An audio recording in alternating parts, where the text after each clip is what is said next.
What's going on, everybody? Welcome back to the channel. It's Jackson. The Colts lost another game, and it's not even surprising anymore. And it's gotten to a point where I don't even care while watching the game.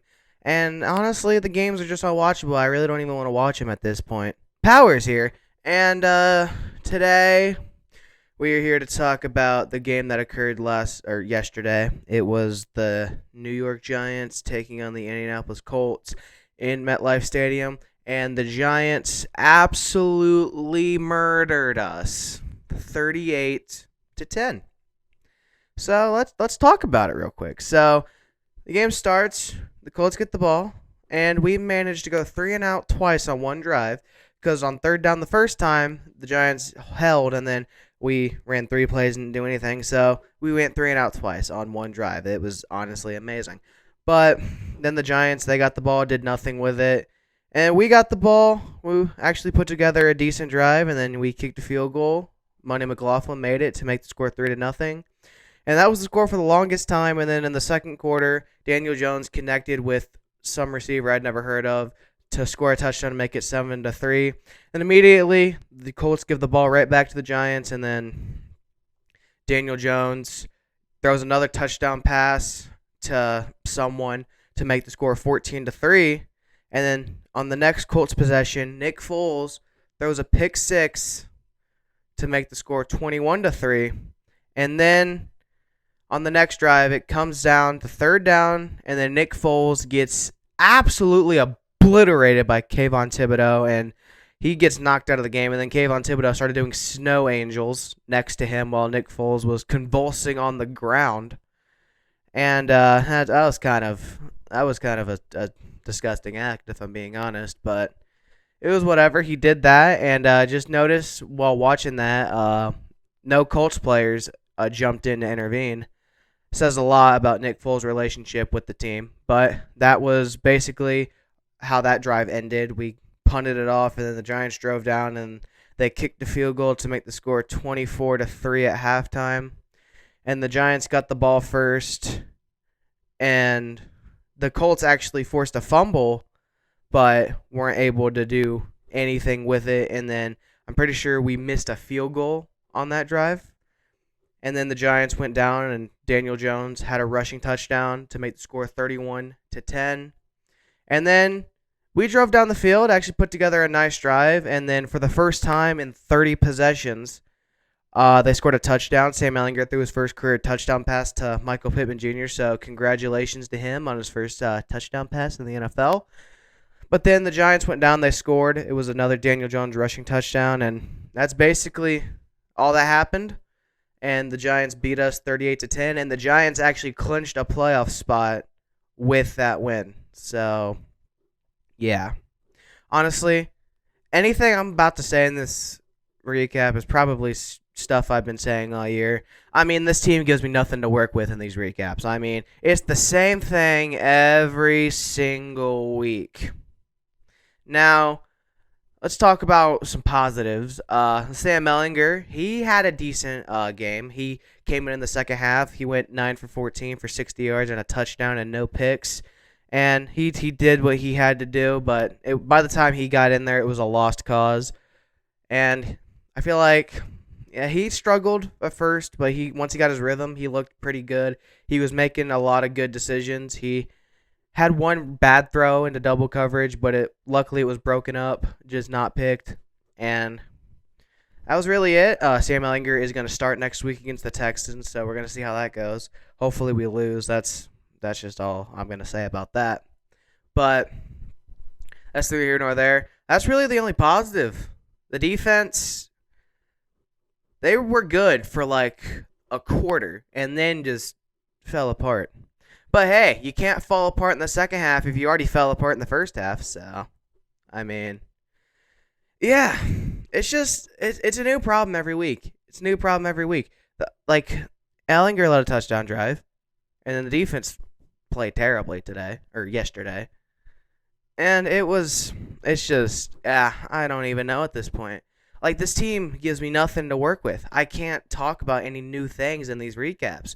There's nothing new to talk about. It's the same shit every week. It's a little frustrating. Not even. I'm glad we're losing games, but they're not even. They're not giving me content to work with. Like, come on, guys. But on a serious note, it was a bad performance all around. But when you have no expectations, you find out how much you really don't care. Like, I was just laughing at the stupidity of our team. It was insane. And then, of course, this game had all the regulars. Talked about the QB carousel. Talked about Jeff Saturday being the head coach. Talked about all kinds of things. And just anything that they talk about during Colts games got talked about yesterday. So it's all normal. But one positive thing that came out of that is that we're still at 5th in the draft, and now the worst we can finish is 6th. And I don't know. Next week, I'm nervous, but for a different reason. I just have a bad feeling we're going to win, and it's going to ruin our draft position.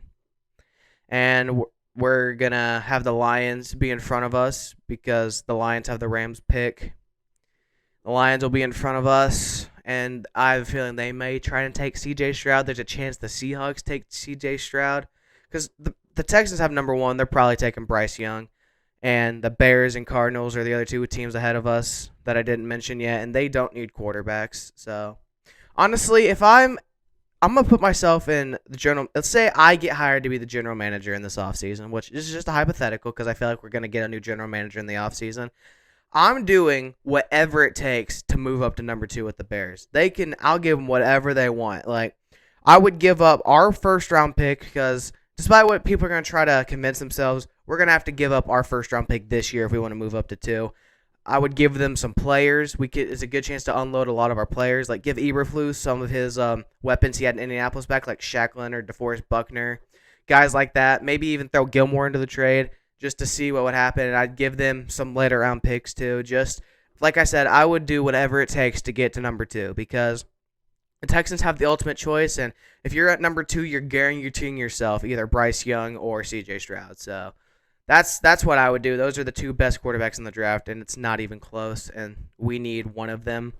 I think, like, we move up to 2, it's a win-win. The Texans take C.J. Stroud, we get Bryce Young. They take Bryce Young, we get C.J. Stroud. So that's just saying if I was in the Colts, if I was the GM, that's what I would do. But I'm not the GM, so it probably won't happen. If we keep Chris Ballard, we'll draft Will Levis probably, and it'll just not be fun. Like, I would probably come to accept Will Levis, but I want C.J. Stroud really badly, or Bryce Young, but realistically, C.J. Stroud, because that guy is so good. It's not even funny. I made a whole video about it yesterday, which y'all should go check out, but that's besides the point. Also, Jim Harbaugh did say today that if he gets an offer from an NFL team, he's going to take it. Like, he'll go back to the NFL if he gets an offer. It's pretty much a done deal.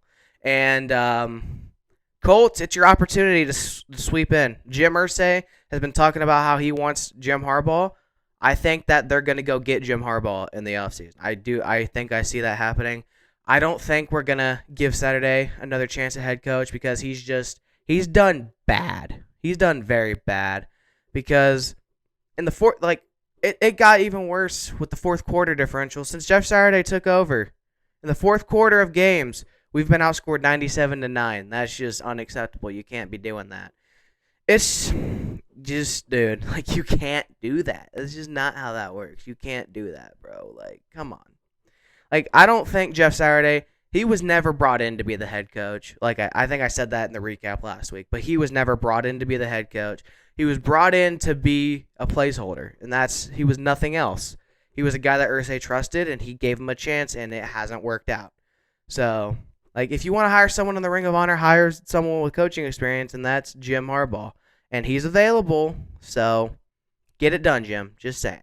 But that's all I really have to say. C.J. Stroud, please fix this situation. Colts front office, please draft C.J. Stroud.